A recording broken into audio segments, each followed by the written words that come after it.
Hello, dear friends. Happy Life, chapter 142. Your real needs will never exceed your means. Each person is born or reborn into the circumstances best suited for happiness. Discontent and rebelliousness, however, usually arm people with ambition and aggressiveness, generating unfortunate states despite their having accumulated excesses and trinkets to which they attribute too much worth. If only the human heart were not dominated by selfishness, greed, and indifference, no one would ever want for the essentials. So, in today's lessons, Joanna starts by putting these words, real needs, and in a way invite us to think about what our real needs are. What is it that we really, really need? And it gets very tricky because we live in a society that makes us believe in a very strong way, send us a very strong message about certain needs, and it makes us believe that those needs are essential, that we must have certain things and that those things are necessary for our happiness. So we can get caught very easily in this type of thinking because it's very strong and it's a message that is delivered pretty much every day to social media, to television, movies, whatever. It's everywhere, right? So it takes you need to be really focused and centered on life's purpose to be able to distinguish what is absolutely essential for your happiness.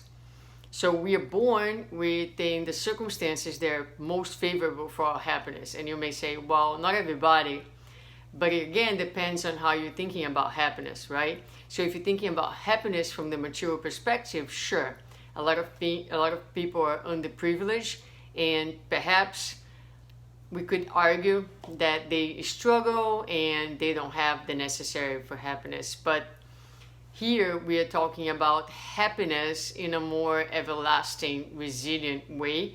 And when we talk about happiness from this perspective, it can never ever be tied up to the material, because the material is here one day and it goes. And plus the material gives you a happiness that is what I call the type of happiness that is like a butterfly moment. You know, like when the butterfly lands on your hand and you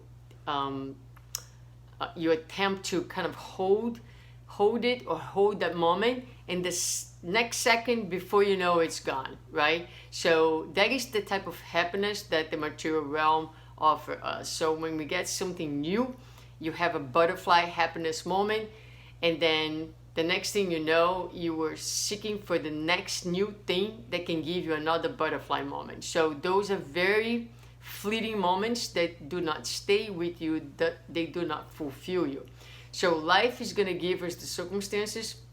They are the proper circumstances for all of us to achieve a much more lasting, solid, resilient type of happiness that comes from following God's laws, that comes from connecting with God, with the other, with yourself, and therefore experiencing feelings like joy, gratitude, contentment, bliss that comes from these experiences, and that those feelings stay with you. They don't go away.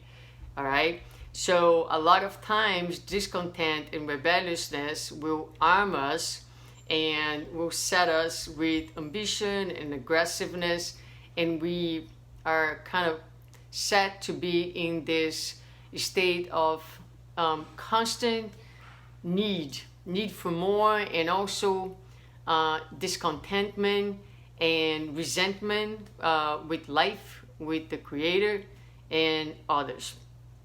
And we start to give like little things that are really not that important an excessive value. So she's going to close the meditation saying, if only the human heart were not dominated by selfishness, greed, and indifference, no one would ever want for the essentials. So let's try to take this lesson today. I mean, this our proposal here is for a happy life. And one of the invitation and exercises is for to really think, one, what is happiness, and two, what is really, really essential and needed for our happiness on a day-to-day moment. Not fleeting happiness, something that will fulfill us and will stay with us, nourishing our souls and giving each day a different color and a different meaning.